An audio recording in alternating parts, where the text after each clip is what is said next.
Mapagpala at mabiyayang umaga po sa ating lahat. Ayan, para kung malungkot kayo. Malungkot po ba kayo?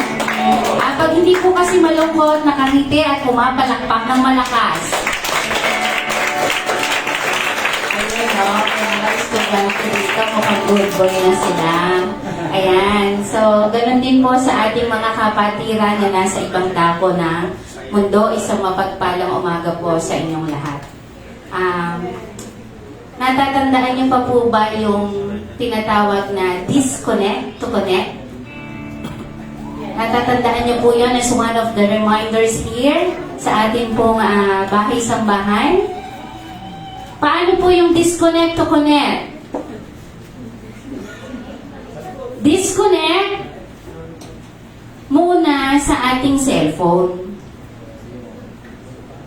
Wawalain muna po natin yung connection with our cell phones. So, disconnect to our cell phone and disconnect to our katabi po. Bawal po mag-disconnect kay God. At doon po papasok yung tinatawag na connect para po tayo ay maayos na makakonect sa ating Diyos. Amen po? Amen. Yun nga pong sa classroom napapatino tayo. How much more yung tayo po ay nasa bahay-sambahan. Ito po talaga yung dapat na number 1. And speaking of number 1, pag number 1 po, wala nang magsasalita. 1. Ang ito po ay nakaupo na ng ayos, inaayos ang sarili para sa ating Panginoon. At ang 3 po ay focus. Tingnan ko nga po kung may pagbabago. 1. 2. Nakaayos na ng upo, naka-ready na kasi makikinig na tayo po. At 3 po, stay focused with our Lord. Amen po? Amen. Amen. Kung amen po, sabihin 1, 2, 3, amen. Ganun po. 1, 2, 3, amen. Amen po? 1, 2, 3, amen. Yun po. Amen na amen. Sige po. Kaya po tayo ay tumayo at makikonnect po tayo sa ating mga kapatiran sa pamagitan ng pagbabatian po sa bawat isa. Ayan po.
Pagkakataon, tayo po'y magpupuri sa ating Panginoon. Amen po? Amen. Sa puntong ito po, tayo po ay dadako na sa panalangin. Kaya inaanyayahan ko po ang lahat na sigasatin ang ating mga puso. Personal po tayo at seryoso po tayong lumapit sa ating Panginoon. Because this is the best opportunity na tayo po ay nasa bahay-sambahan. Sige po.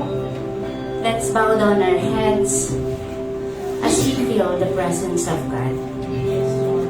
Hallelujah.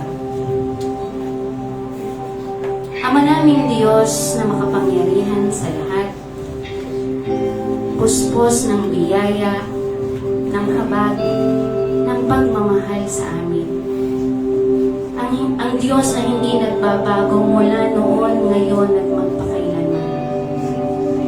Ang Panginoon na aming malalapitan sa lahat ng panahon. Ang nag-iisang Diyos ng aming buhay.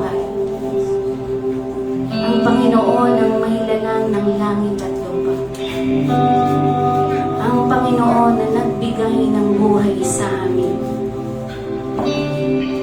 Kami po, Panginoon, ay nagpapakumbabang lumalapit sa inyo na may pagdakila, na may pagpupuri sa inyo. Panginoon, maraming salamat po sa buhay at patuloy na lakas na ibinibigay niyo, Panginoon, sa bawat isa sa amin na inyong mga anak. Maraming salamat, Panginoon, sa pagpaparanas po sa amin ng mga dakilang bagay, Panginoon, upang iparamdam ang inyong pagmamahal sa amin. Salamat po na kami ay nagkatipon-tipon, Panginoon, upang sambahin, upang purihin at kilalanin ka sa aming buhay. Maraming salamat po. Salamat din aming Ama sa patuloy na pagpapatibay ng aming pananampalataya, na kaya po namin nakakayanan ng lahat ng bagay, yun po ay dahil sa inyo. Kaya Lord, taos-puso po kami nagpapasalamat. And we thank you, Father God, for turning the negativity into positive one. Salamat po, Ama, sa pagsama sa amin sa araw-araw, sa bawat sitwasyon ng aming buhay. Salamat po. Batid namin, Panginoon, ang aming pagkukulang. Pero salamat, Ama, kasi hindi niyo po ipinaparamdam sa amin ang lahat ng ito. Pagkus patuloy niyo kaming niyayakap at patuloy na iniibig.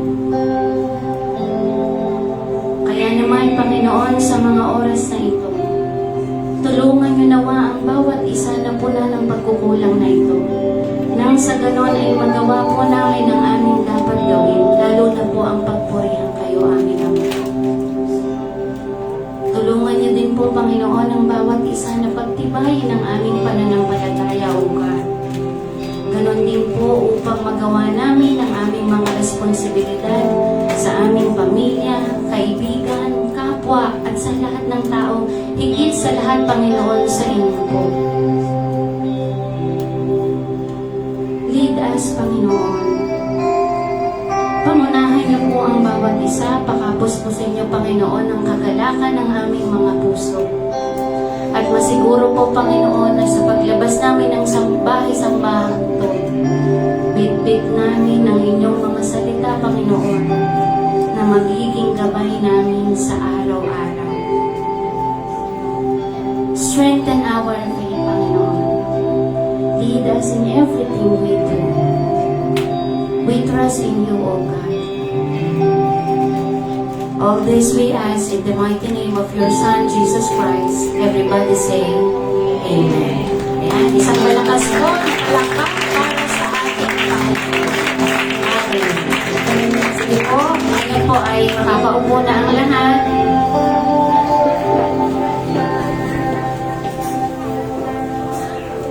Mukhang wala naman akong nagsasalita. Punta na tayo sa number 2. At number 3, ito po ay pag-focus na po sa ating banal na gawain. Ano po? Sa puntong ito po ay may magbabahagi po ba ng dakilang ginawa ng ating Panginoon sa kanyang buhay? Ayan po. Tinatawagan po namin si Ate Sheila. Salamat po sa ating Panginoon sa buhay ni Ate Sheila. Palakpakan po natin ang Diyos. Magandang umaga po sa inyong lahat at higit lahat sa Panginoon.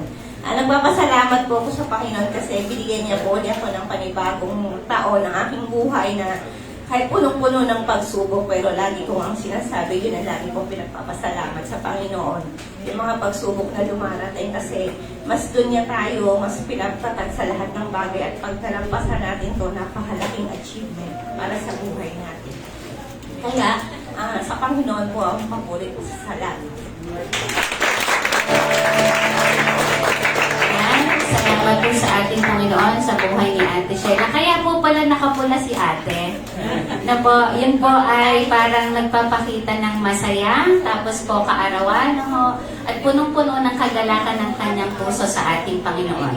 Amen po? Ayun, at sa pa po ay si Teacher. Palakpakan po natin si Lord sa buhay ni Teacher Hilda. Napakaganda naman po ng earrings nyo. Ako po ay nagpupuri at nagpapasalamat sa kagalingan na ibinigay ng Panginoon kay Bridget. Kasi nung Friday po at Thursday po, hiniram siya ng nanay niya. Ibinalik sa akin ng Friday ng gabi. Pagdating namin sa bahay, ang bata, tais mo pa talaga. Ang takot ko kasi talagang ang dami. Pagkatapos siya, mga twice lang naman siya nagsuka, kasi nagparin ako, Lord, ipuin mo po si Bridget. Sabi ko ganyan, pagalingin mo po siya, kasi batid mo naman na wala naman kami may tatago. Kung dadala siya sa ospital, wala naman kami pera. Pag lola, wala kami pambayad. Salamat sa Panginoon kasi twice lang talaga siyang nagsuka, tapos hindi na. Kasi kung wala man kami pera, kung naulit pa yun, dadali na talaga namin sa papacheck up ko na talaga siya kahit walang pera. Pero salamat sa Panginoon at yung kabutihan niya ay binigay niya kay Bridget. Sa Diyos ang Panginoon. Amen po.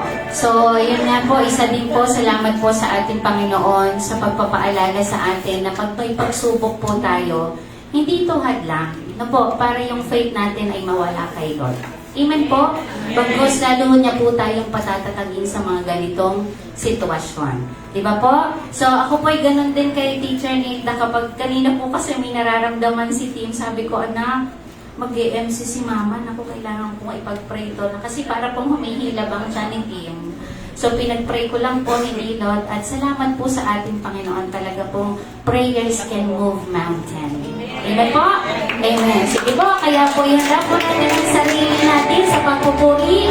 Lahat po ay aawit, gagalaw, kasi yan po ay bigay ng ating Panginoon sa atin. Amen po? Kaya po inandayan ko na po ang lahat para po tayo ay pagkaroon ng praise and worship. Bago po ang lahat ay kunin po muna natin ang ating mga Biblia. Makibukas po kayo sa akin. Tayo po tayong lahat bilang paggalang. Yan, sa salita po ng ating Panginoon. Makibukas po kayo sa akin sa Awit 29 verses 1 and 2. Muli po, Awit 29 verses 1 and 2.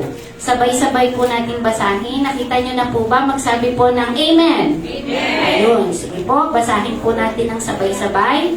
Verse 1, purihin ang Panginoon ninyong banal na nilalang, pagkat siya ay dakil at marangal ang kanyang ngalan.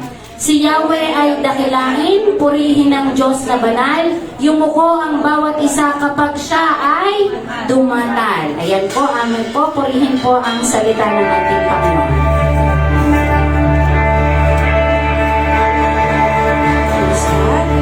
Hallelujah! Sa mapagpalang umaga po mga kapatid! Mapagpalang umaga mga kapatid!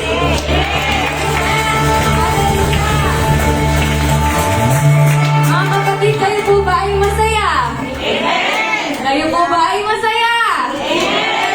Naniniwala po ba kayo mga kapatid na hindi lamang tayo dapat magpuri sa Panginoon tuwing tayo ay masaya?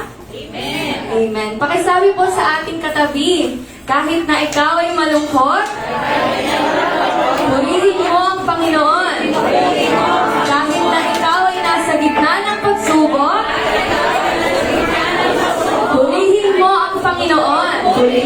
Sabay-sabay po natin sabihin, pupurihin namin ang Panginoon. Hallelujah! Let's worship the Lord with gladness. Let's go before Him with thanksgiving. Hallelujah!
Susunod na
Purihin po ang Panginoon, isang pinagpalang umaga po. Palakpakan nga po natin ang Diyos. Lahat po naman gising na gising. At yung mga inaantok po ay magsabi ng hallelujah. Oh, talagang kahit kailan. Talaga lagi may inaantok tayo, ano? So yung mga punong sa tulog at naghihikab po ay magsabi ng amen. Sample nga. Yun. Okay, puri po Panginoon. Napakasarap pong magpuri. Habang ang panahon ay napakasarap naman pong matulog. Ang galing nyo. Amen. Purihin po ang Diyos at tunay na napakadakila niya. Actually, napakasarap po ng aking itinulog at purihin ang Diyos at nagising pa ako doon sa alarm.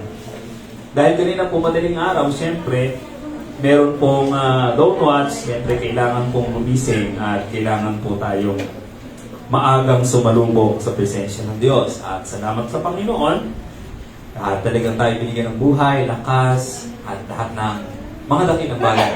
Wala tayong maidadahilan kung bakit hindi tayo makatulog, makalapit sa Panginoon ngayong umaga ito. Amen po. Bakit po tayo naririto? Magandang magkatanungan po tayo. Bakit po ba tayo naririto? Para daw sa mga tama ang mga sagot po. Pero alam niyo mga kapatid, kung bakit tayo naririto dahil mahabagin ng ating Diyos. Tama ba? Dahil po mapagbiyaya, dahil po malawak ang grasya ng Panginoon, yung kanyang mercy ay malawak at malalim at sagana. Tama po ba? Meron po bang ang pangalan dito yung Mercy? Meron. Si Ate Mercy Aya. Si Ate Mercy, purihin po, Panginoon. Abay, napakaganda pong pangalan po yan. Po. Alam niyo po, yung pangalang Mercy, hindi po kahabag-habag ang hilig sabihin. Ano ba? Habag. Amen. Yan po, purihin po ang Diyos. Katangian po ng Diyos po yun, yung pagiging mahabagin. At nagpapasalamat po tayo sa Panginoon. Ito po yung mensahe ng Diyos sa ating yung mga yung habag ng Diyos. Tayo po ay manalangin muna bago po tayo magtuloy-tuloy. Dakila namin Diyos, salamat po sa inyong habag. At bakit kami po Diyos ay narito sa pagkakataon po ito, kung bakit po kami ay nakabangon, nakagising, may kalusugan, may kalakasan, pinagkalooban niyo kami ng buhay, O Diyos, dahil mahabagin ka. Dahil mapagbiyaya ang Diyos. Ngayong umagang ito, Panginoon, sa amin po pagtalakay sa iyong mensahe, at dalahin ko po'y kayo ang siyang magpaunawa sa amin ng mga katotohanan na ngayong umaga ay amin pong tatalakayin. At patuloy, Panginoon, sa pagpapaunawa at karunungan at kapangyarihan ng Espiritu Santo ay mangyaring maunawaan po namin ang iyo pong mga ipapaunawa sa amin ngayong umagang ito, Diyos, magitan na yung mga salita. At muli ay gamitin na inyong palingkod upang patuloy na maghatid ng iyo pong mabiyayang salita, makapangyarihang salita, Panginoon, sa amin lahat ngayong umagang ito. Patuloy na mahayag ang iyong kaluwalhatian, ang iyong kadakilaan, ang iyong kapangyarihan, habang ang inyong lingkod po ay nananatili sa ilalim ng inyong paanan, O Diyos. At patuloy na umaasa sa iyong habag at biyaya. At patuloy na mataas, maluwalhati lamang ay ang iyong dakilan ng isang pangalan, ang pangalang banal, na luluhuran ng lahat, ang pangalang Jesus na kailanman ay hindi magbabago. Sa iyo po ang papuri at karangalan magpakailanman. Siya nawa. Ito po aming dalangin sa Ama sa pangalan ng Panginoong Jesus at sabi ng Amen. Palakpakan po natin. Habag, ano po? Yan, tayo po ay makapagbukas sa akin sa aklat po ng unang Korinto.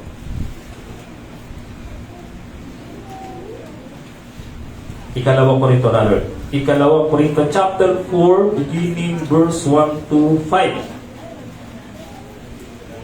Aklat ng ikalawang Korinto 4:1 hanggang 5. Book of Letter of Paul to 2 Corinthians. letter po to the Corinthians Church. Second letter po yan.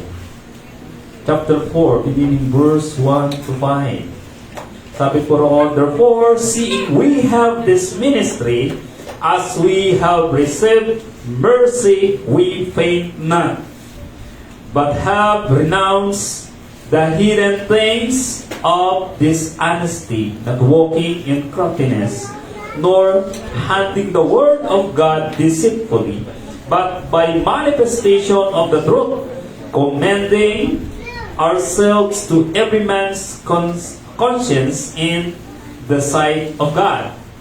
But if our gospel be hid, it is hid to them that are lost, in whom the God of this world hath blinded the minds of them which believe not, lest the light of the glorious gospel of Christ, who is the image of God, should shine unto them. Kung pong mga bandang ulit po, pangulit na data, for we praise not ourselves, but Christ Jesus the Lord, and ourselves your servant for Jesus' sake. Sabi po dito, dahil sa habag ng Diyos, sinirang niya ako para sa gawain ito, kaya naman malakas ang aking loob. Tinaligdan ko na ang mga gawang kahiyahiya at ginagawa ng palihim. Hindi ako nandininlang at hindi ko pinipilipit ang salita ng Diyos. Sa halip, hayagan kong ipinangangaral ang katotohanan at ito'y alam ng Diyos. Kaya't handa akong pahatol kanino man. Verse 3, at kung may talokbong pa ang mabuting balita, balitang ipinahahayag namin, ito'y natatalokbongan lamang sa mga napapahama. Hindi sila sumasampalataya sapagkat ang kanilang isip ay binulag ng Diyos ng daigdig na ito. Sila'y binulag nito upang hindi nila makita ang liwanag ng mabuting balita tungkol sa kaninga ni Kristo na siyang larawan ng Diyos. Verse 5, si Kristo Jesus na ating Panginoon ang ipinangangaral ko at hindi ang aking sarili. Ako'y lingkod ninyo alang-alang kay Jesus. Palakpakan po natin ang Diyos sa pagkita ng kanyang mga salita. So again, sabi ko nga po, ang ating pong paksa ngayong umagang ito is about mercy o yung habag ng Diyos. And kung makikita natin dito, si Apostol Pablo ay isang pong apostol. Siya po ay isang lingkod ng Panginoon kung saan ay kanya pong nauunawa ang mabuti at nire-recognize niya na kung ano ang kanyang kalalagayan is simply because ito po ay dahil sa grasya o sabihin natin sa habag ng Diyos sa kanya. At napakalinaw po nung kanya pong sinabi doon, therefore, seeing we have this ministry as we have received mercy, we faint not. Akin pong tinitingnan dun sa iba pong mga nagpahayag ng bahaging ito, ang kanila pong masyadong nakita na paksain ng bahaging yun yung salitang we faint not.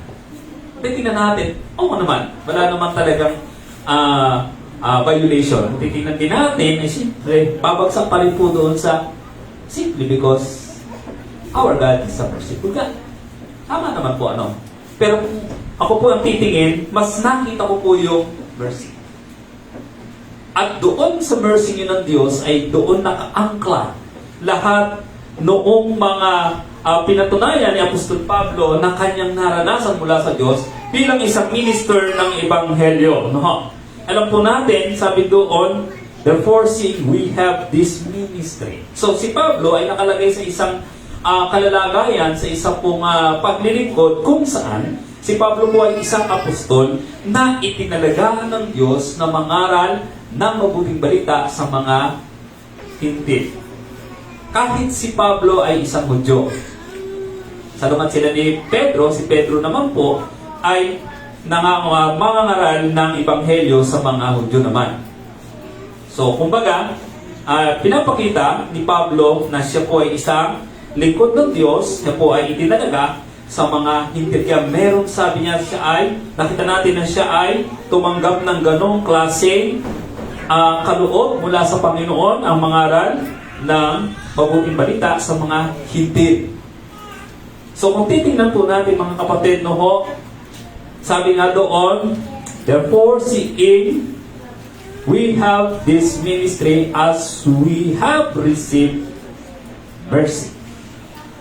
So dahil sa habag ng Diyos, no po, siya ay naglilingkod, siya ay nagpapatuloy sa kanyang paglilingkod, at napakamatagumpay ng kanyang paglilingkod, no, dahil sa biyaya ng Diyos. Unang bagay na makikita po natin mga kapatid, doon po sa kay Pablo na karanasan na yun, ano ho, may patungkol po sa biyaya o sabihin natin na habag ng Diyos. Unang bagay na makikita natin, so, that the mercy of God enable us to put into noble ministry. So makita natin, mayroon pong kakayanang maglagay sa atin sa isang dakilang gawain o ministeryo. At ito po yung personal na karanasan ni St. Paul. Siya po ay inilagay doon sa isang natatangi o sa isang sabihin nating dakilang gawain, ang pangangaral ng mabuting balita sa mga hintil, ano po, dahil ang Diyos ay mahabain. Ano po, kung titignan po natin yung background ni St. Paul, talagang walang walang katiting na qualification na po pwedeng makita ang Diyos sa kanya para siya ilagay doon sa ganong klaseng dakilang gawain. So alam natin ang background ni St. Paul before. Si St. Paul po ay isa sa number 1 persecutor ng Iglesia. Siya po ang, sabi nga, noong pinapatay nila si Esteban, siya pa yung nagbantay ng mga damit ng pumapatay kay Esteban. Si Esteban na isang napaka-boldness na mangangaral ng Ebanghelyo. No? Kaya kung titingnan natin po sa pamantayan siguro ng tao, no, ay talaga namang hindi talaga qualified ang lingkod na ito ng Diyos kung titingnan natin yung kanyang dating pagkatao. Yung kanyang dati, kung sino siya bago siya nakakilala sa Panginoon. Bago siya ginawang lingkod ng Panginoon. So, sa testimony niya po bilang isang ngayon ay ginawa ng Diyos na mangangaral, kung titingnan po natin talagang grabe po yung kanyang dating buhay. No? At malinaw yan doon sa mga testimony ni Paul bago siya po naging lingkod. At kung titingnan po natin mga kapatid, talaga namang magugulat ka. Paano nangyari na isang mamamatay tao na dapat sana po itong mga ganitong klase ng tao sa pamantayan ng tao ay kinukulong no? Sabi pa nga sa Cavite, dapat pinapatay itong ganitong mga grabe, no? Pero grabe ang biyaya, ang habag ng Panginoon. Na minsan siyang nakatagpo ng Panginoon, no? Bulagin muna siya. Tapos paka-paka, papasigaw-sigaw, o mintinig sa taas. So, sino po kayo? Si Jesus na iyong busi. So, example ng mga kanong encounter niya sa Panginoon. At sa madaling salita mga kapatid, kung paano siya po ay dati pong persecutor, opposition na sa church, sa gawain ng Panginoon, nung siya tawagin ng Panginoon, siya naman ngayon ang nakakaranas ng ganong klaseng pagsubok. Po, mga kapatid. So kahit pala ang tao ay nasa ganong kalalagayan, hindi natin kayang sukatin ang biyaya, ang habag ng Diyos na hindi siya pwedeng ilagay sa ganong klaseng dakilang gawain. Si Pablo, bago siya naging lingkod, natagpuan siya ng Panginoon sa isang karumal-dumal na katatayuan sa buhay. So marahil hindi naman tayo katulad ni Pablo yung karanasan. Pero masasabi pa po natin na tayo ay mas qualified ni St. Paul para tayo ay piliin ng Panginoon.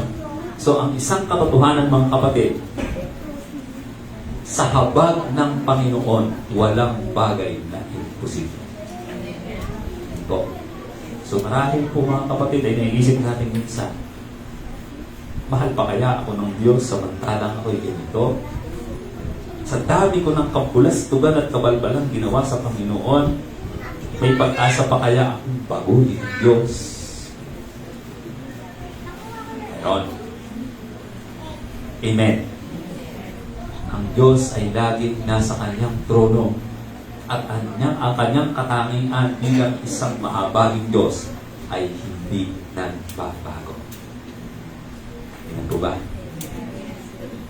Alam niyo ang katotohanan, totoong talagang kahit ang tao po ay nasa sukdulang kasamaan, nakakaisip yan ng kabutihan, nagnanais siyang magbago, pero hindi talaga kayang magbago ng tao sa kanyang sariling kakayanan at pagsisikap. Kailangan niya po ay yung haba ng Diyos para siya.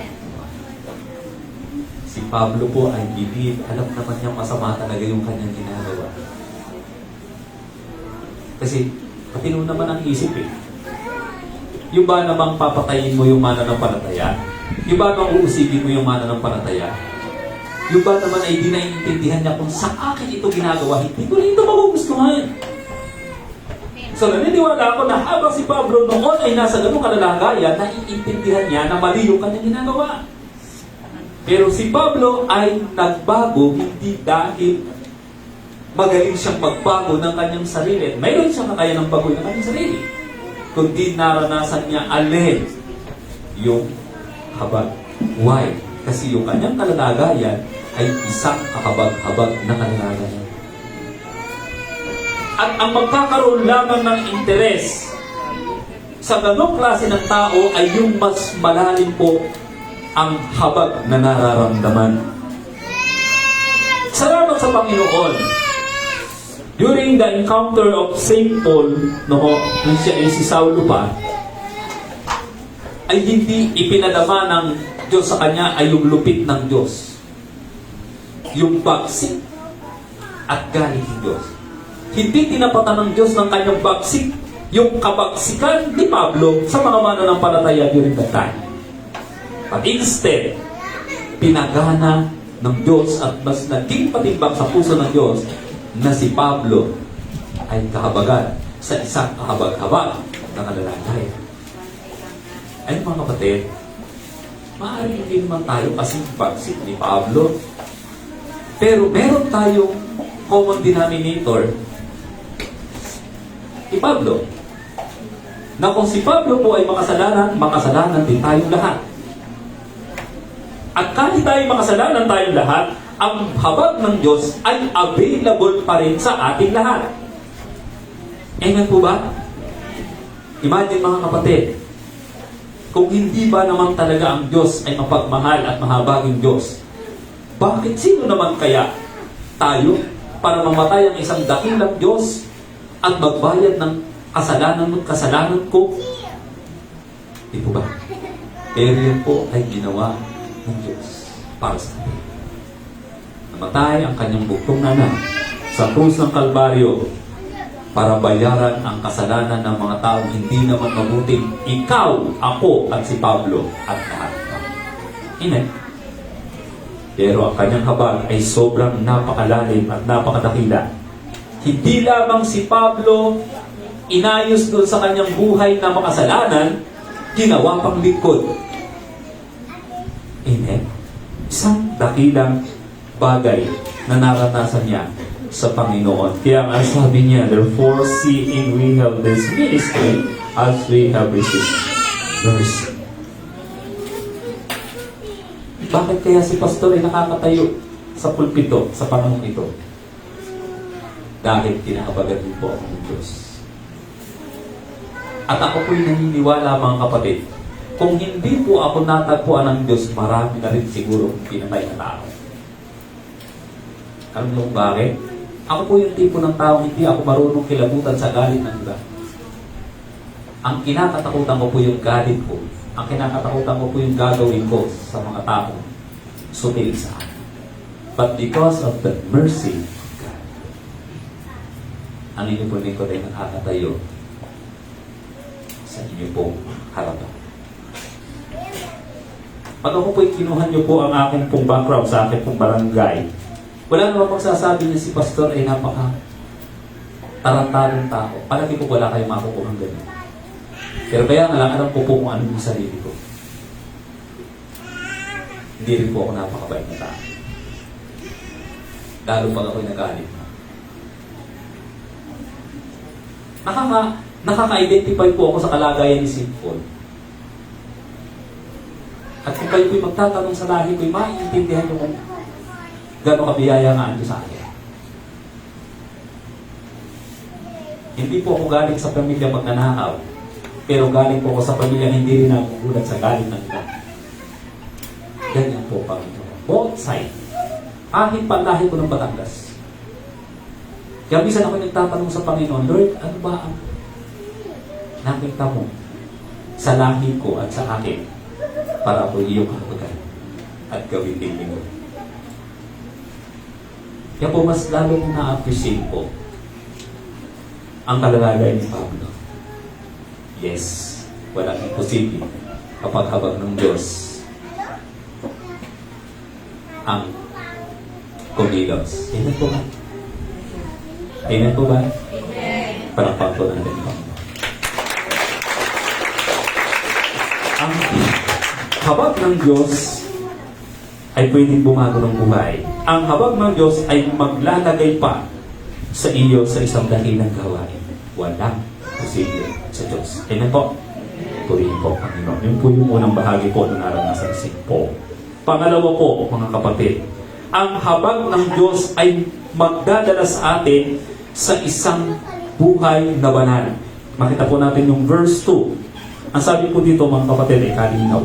But have renounced the hidden things of this honesty, not walking in craftiness. So, makita natin, mga kapatid, verse 2 ay napakatino po. Tinaligdan ko na ang mga gawang kahiya-hiya at ginagawa ng palihim. Si Pablo ay mayroong personal testimony. Sabi niya, may kakayanan ako magnais gumawa ng mabuti. O, tayo pa tama yung sinabi ko kanina. Kahit nung panahon si Pablo ay nasa panahon ng kanyang kasamaan, nakakaintindi siya ng mabuting bagay. Pero ang sabi niya, may kakayanan yung kanyang isip na mag-isip ng mga dakila at mabubuting bagay. Pero hindi niya magawa. Ay, bakit? Sabi niya, kasi yung kasalanan na nabubuhay sa akin, ang siyang nag-uutos sa akin upang gawin ko ang mga bagay na hindi naman nararapat. Sabi ni Pablo, yung mga bagay na hindi ko gustong gawin, siya kong nagagawa. Yung mga bagay na ayaw kong gawin, ay siya kong ginagawa, at saka yung bagay na dapat kong gawin ay hindi ko magawa. Kung ganon, sabi niya, hindi na ako ang may kagagawa nun, kundi ang kasalanan na nabubuhay sa akin. Alam niyo yun, mayroon siyang mga ganon sa kanyang buhay. Pero noong maranasan niya ang habag ng Diyos, iyon ang nagtulak sa kanya para yung kanyang buhay po ay tumuwid, upang ang kanyang buhay po ay maging banal sa harap ng Diyos, upang siya po'y magkaroon ng pagnanais na makapamuhay ng isang buhay na malinis, tapat, banal at maayos at isang sa harap ng isang Diyos na banal. Ganyan po ang nagagawa ng habag ng Diyos. Huwag natin kung maisip, mga kapatid, kung bakit tayo naririto ngayon ay dahil ang bait natin, nagkakamali po tayo. Kung bakit tayo naririto ngayon dahil ang galing natin, naku, nagkakamali po tayo. Kung bakit tayo naririto ngayon ay dahil kinahabagan tayo ng Diyos. Nalala ko po yung isang statement po ng isang pastor. Yan. We are not perfect. We are just forgiven. Tama. Dito may mga perfecto. Mga napatawad na. Ano ibig sabihin? Nakaranas lang po ng naman mula sa Panginoon. Tama po ba? Palakpakan po natin ang Panginoon. Kung dati po na si Pablo ay nasa panahon ng kanyang napakatinding kasamaan, nung ma-encounter niya ang biyaya, nung ma-encounter niya ang habag ng Diyos, dinala siya sa isang tuwid, maayos at banal na buhay. Kung si Pablo ay hindi po alam niya sa kanyang sarili na siya po ay banal sa harapan ng Diyos, bakit niya sasabihin, tularan niyo ako katulad ng pagtulad ko kay Kristo? Mga kapatid, Napakatagal ng panahon akong pastor. Napakabata ko pang magpastor. Pero hanggang ngayon hindi ko masabi sa kongregasyon. Tulanan niyo ako, katulad ng pagtulad ko. Ako'y nananalangin na balang araw ay makakayanan kong sabihin sa harap ng kongregasyon ng katagang yun. Pero nasabi na yun, di ba? Yan. Tama. Kaya na niyang lakaran ang isang buhay na banal, naranasan niya. Aba, Diyos. Yun po yung pangalawa. Pangatlo, makikita po natin patungkol po sa habag ng Diyos. So the mercy of God enabled us to handle the Word of God accordingly. Verse 2. Tingnan po natin yung verse 2. Sabi niya, hindi ako nanlinlang at hindi ko pinipilipit ang salita ng Diyos. Sa halip, hayagan kong ipinangaral ang katotohanan at ito'y alam ng Diyos. Kaya't handa akong pahatol kanino man. Matindi ang challenge. Matindi na declaration. Handa akong pahatol. Ba naman? Ang tindi, Ang bigat, So, hayagan niyang ipinapangaral ang salita ng Diyos. Ano po ibig sabihin niya, mga kapatid? Ano po? Ganito po. Totoo yung sinasabi na mayroong mga pastor takot mangaral ng mga kasalanan. Mayroon daw mga lingkod ng Diyos pinipiling minsan sa pulpito yung mga bagay na magugustuhan ng tao, magpapasaya sa tao, katulad ng pagpapalain ka ng Diyos. Ang Diyos ay mabuti. Ang Diyos ay dakila. No? Tutulungan ka niya. Mahabagin siya sa iyo. Wala naman pong masama. Totoo naman yung sinasabi. Pero yung puntong kapag ikaw ay nagpatuloy sa iyong kasalanan, ganito ang gagawin ng Diyos sa iyo. Tandaan mo yan. Iba yun. Si Pablo ang tipo ng mangangaral na kung ano ang ipinapasabi ng Diyos sa kanya. Siya niyang sasabihin. Sabi nga niya, hindi ko pinipilipit ang salita ng Diyos. Meron kaming kasabihan po sa amin pong pag-aaral na ina-adjust. Ina-adjust. Para daw hindi masyadong masakit ang dating. Mga kapatid, ina-adjust. So, hindi daw dapat ina-adjust talaga yung salita ng Diyos. Doon bang sabihin sa Malakay, ninanakawan nyo ang Diyos, sabi ng Panginoon. Ay kung ipipreach ng pastor yun. Pwede ba adjustin yun? Pwede ba sabihin namin, hindi naman. Ganito lang kasi yun. Gusto lang ng Diyos ng turuan ka na ganito. Bla bla bla. Para bang manok na pinapanggas. Ay. Parang nakikita ko si St. Paul yung kanyang estilo ng pangangaral. Hindi ka papanggasin. Babato ka talaga. Matuto ka. At I mean, babato ka talaga. Titirensyay ka talaga. Si Pedro, nakagalang-galang at tatawag ay pillar of the early church. Ang mga haligi ng unang iglesia. Sina Pedro po yan. Sina Saint John yan. Wow. Si Pedro ay higit na una kay Pablo nangaral. Huli pa. Huling panahon pa na isama sa grupo ng mga apostol si Pablo. Pero ang matanda't veteranong Pedro ay nakaranas ng diretsang review kay Pablo baguhan. Sabi niya, tahasan kong sinabi sa kanyang mali ang kanyang ginagawa. Alam niyo po ba mga kapatid, akala niyo po ba, nasaksihan ko po ito nung makasama po ako sa, kabataan pa lang po ako, naka-attend po ako ng meeting ng mga pastor ng Cavite. Hindi ba ako pastor noon? Involved po kasi kami po kasi ang staff ng Cavite Youth noong panahon na yon, ng Cavite for Jesus Movement Youth Group. Eh siyempre, pag po may mga meeting na ganyan, may mga proposals kami, ganyan-ganyan. Sama ko na sila Pastor Joey Marasigan, kung may-ari ng Balayong. Yan. At minsan po, aahon dito si Naroman Gibara, si Naromel Gibara, o magmi-meeting po kami, dalawa pa yung mga representative. Pagkatapos po, ilalatag namin yung mga ano namin sa mga doon sa mga pastor ng Cavite, ganyan-ganyan. Kasi po, hindi naman po sa isang church na gagawin mo. Eh minsan po, nasasaksihan po namin po ang pag-meeting po ng mga pastor. Akala niyo po ba hindi nagre-reviewan po ang mga pastor? Nako. Grabe, bago po yan mag-akapan po yan, ay nako. Napakatitindi po ng mga binibitawang review. Siyempre, mga ano yan eh. Sabihin natin mga group of generals na yan eh. Ay, titindi na po ng level ng reviewhan. Hindi naman talaga po pwede hindi ako naman ka-review. Sa mga dakilang bagay po, pagkatapos po ng review ka, nagpapasalamat sa isa't isa, umayos, di ba? Kaya pala yung ginawa ni Pablo kay Pedro ay talagang normal na maranasan. No? Ahasan talaga. Mali. Ginagawa mo. Grabe. Salamat po sa Lord. Pero po huwag kayong magkatubili kapag po nakita niyo sa akin. Ako po'y open pa rin joke sa inyo. Kasi hindi naman po ako perfecto rin eh.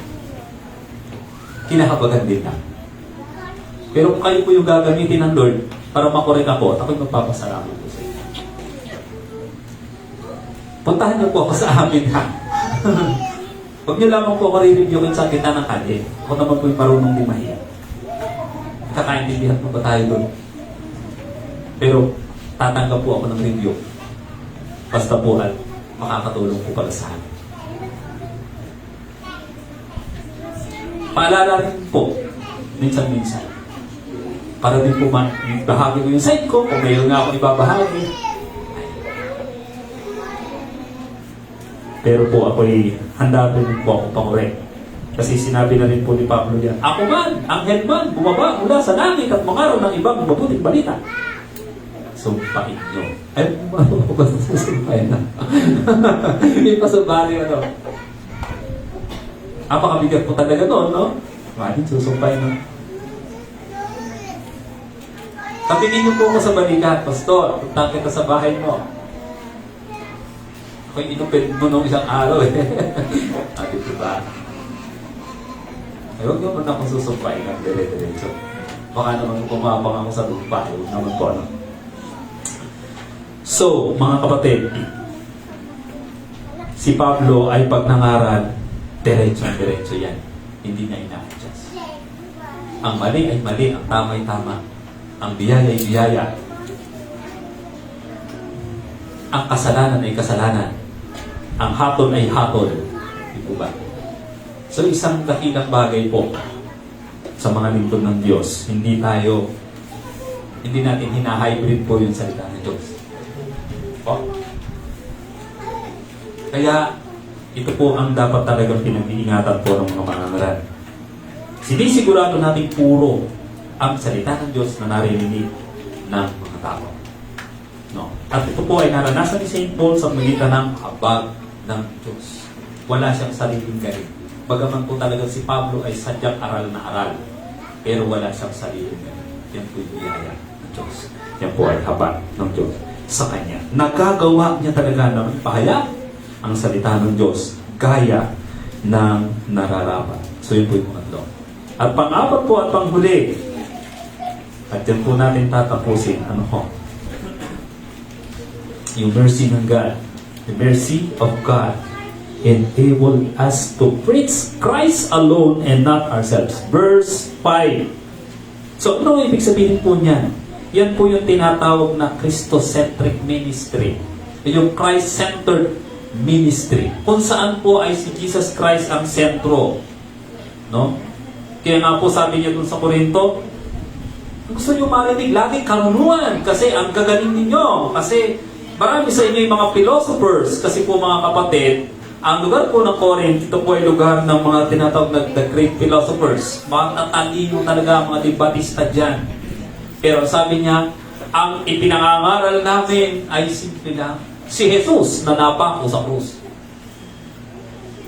Yan po ang ating pong babantayan sa mga preachers. Paano sila mangaral? Baka yung kanyang sarili tinataas o si Kristo ang tinataas. So ang ministeryo ni Pablo sa magitan ng habag ng Diyos ay pangangaral kung saan nakafocus kay Kristo lang at hindi sa kanyang sarili. Kasi kung titingnan natin yung kanyang accomplishments, yung kanyang mga achievement, yung kanyang pinag-aralan ay mataas, abogado yun eh. Pwede na talaga siyang magmalaki sa kanyang sarili. Siya po yung may pinakamahabang sinulat sa New Testament. Pwede na. Pwede na magmalaki. Kumbaga sa ngayon po ay bumibilang na ng milyon yung kanyang followers at viewers. Pero po, sa daigdig ng mga anak ng Diyos at sa area po ng paglilingkod sa Diyos, wala pong dapat pong natataas, kundi ang Panginoon lang. Kahit pa po ano ang ating marating sa buhay, kahit ikaw na ang maging pinakamatalino sa lahat, lagi mong tatandaan, kinahabagan ka lang ng Panginoon. Yan po ba? At malinaw kay Pablo yun. Kaya nga sabi niya, challenge siya mga tao, pwede kayong magmalaki. Pero ang ipagmamalaki niyo si Jesus. Pero grabe, ibang, parang kung titingnan natin naman si Pablo, parang ibang klase ang takbo ng isip eh. Sabi niya, kung ako ay magmamalaki, ang aking pagmamalaki yung aking kahinaan. Ano ang nasa likod ng kahinaan niya? Kasi palalakasin ako ng Diyos. Kasi doon sa aking kahinaan, alam ng Diyos na wala akong magagawa. Kaya lalong alam ko na sasagana ang biyaya ng Diyos para sa akin. At aminado siya doon. Yung mga bagay na kanyang kahinaan, pinagsisisihan niya yun. At kinokompes niya yun sa harapan ng Diyos. At doon siya tinuturuan ng Diyos. Doon lagi nasagana ang karunungan ng Diyos. At doon lalo pinapalakas at inaayos ng Diyos ang kanyang buhay at ang kanyang ministeryo. Yan po. Kaya mga kapatid, ako po'y naniniwala na walang magtatagal na lingkod ng Diyos na mayayabang. Kung gusto mong madali kang mapatay ng Diyos, kunin mo ang karangalan niya. Reviewin natin ang Old Testament. Ang mga nag-aangkin ng kaluwalhatiang nararapat para sa Diyos, pinapatay ng Diyos sa magitan ng bubod.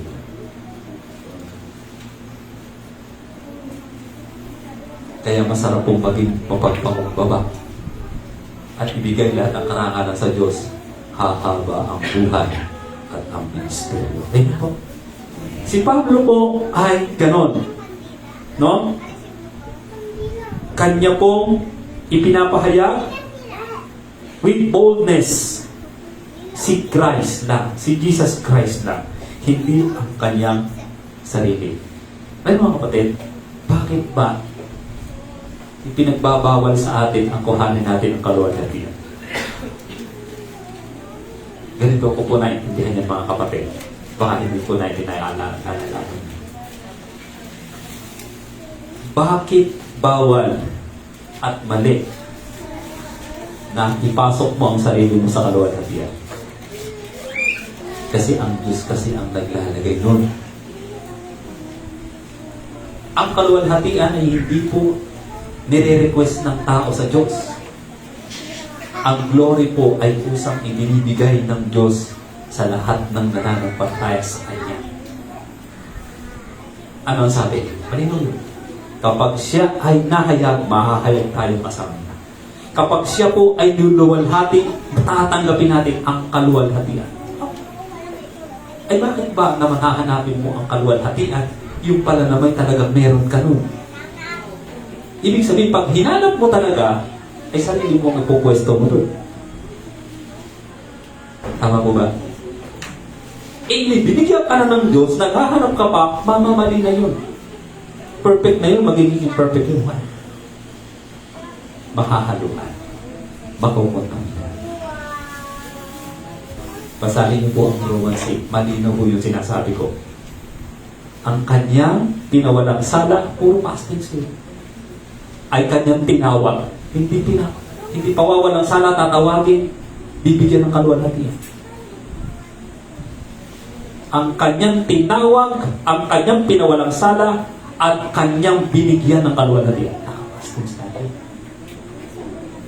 Kami habang naglilinis kayo ng umaga, si Kuya Ayan yung nag-share kami. Napag-usapan namin yung bahagi nyo, no? Eh, ang sinasabi ni Kuya Ayan, dadaan pa rin ka talaga sa sanctification process. Yes. Why? Kailangan makita natin kasi.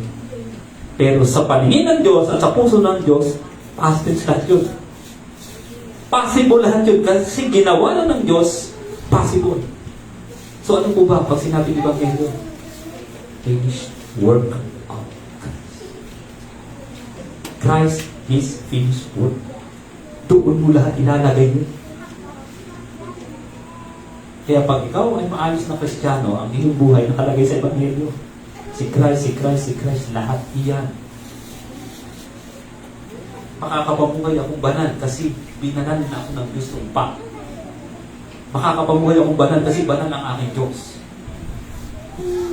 Hindi po. Hindi ako mamumuhay sa takot kasi ang Diyos ko ay Diyos na hindi makatakutin. Amen? Mananagana ako kasi sa mata ng Diyos sagana na ako.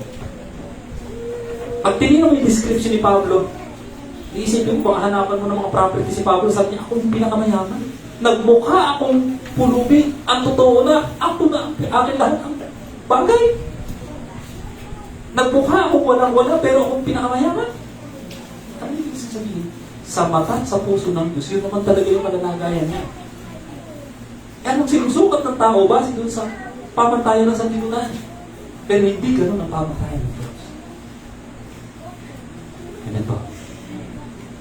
Purihin po ang Diyos. Lahat ng mga bagay na yan, dahil ang Diyos ay mabagay. Ang kapatid, anong pinagdadaanan ng buhay natin yun? Pastor, ano ba yung sinasabi mo?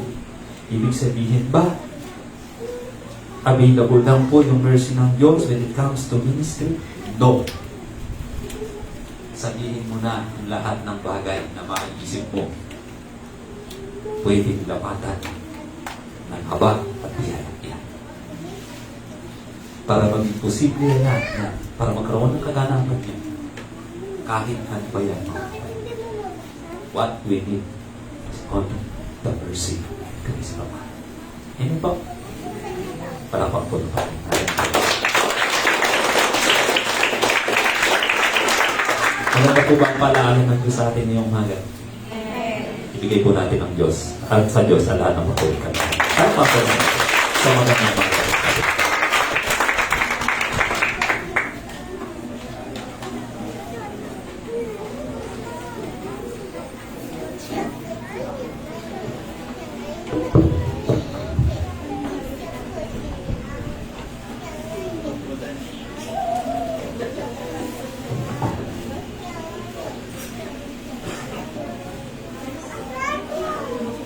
Sige po, habang tayo sa Notre-Dame, basahin ko po sa Malakay 3:10. Dalhin nyo ng buong-buo ang inyong mga kasampung bahagi sa tahanan ng Diyos upang matugunan ang pangangailangan sa aking tahanan.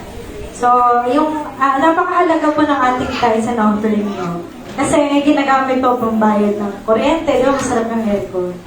Di ba pangangailangan natin? So yun nga, sabi ni Lord, para matugunan ang pangangailangan sa aming tahanan. So, dalhin po natin yung ating ikabuk upang sa ganun ay magamit ito sa gawain ng Panginoon. Sige po, tayo manalangin. Lord, salamat po, Panginoon, sa biyaya, Panginoon, na patuloy namin nararanasan, O Diyos. Salamat, Panginoon, sa aming mga hanap buhay, Panginoon, at pinagkakagdaan, Panginoon. Nawa i-bless niyo po, Panginoon, ang aming mga pinagkakakitaan, Panginoon, at hanap buhay na sa ganoon, Panginoon.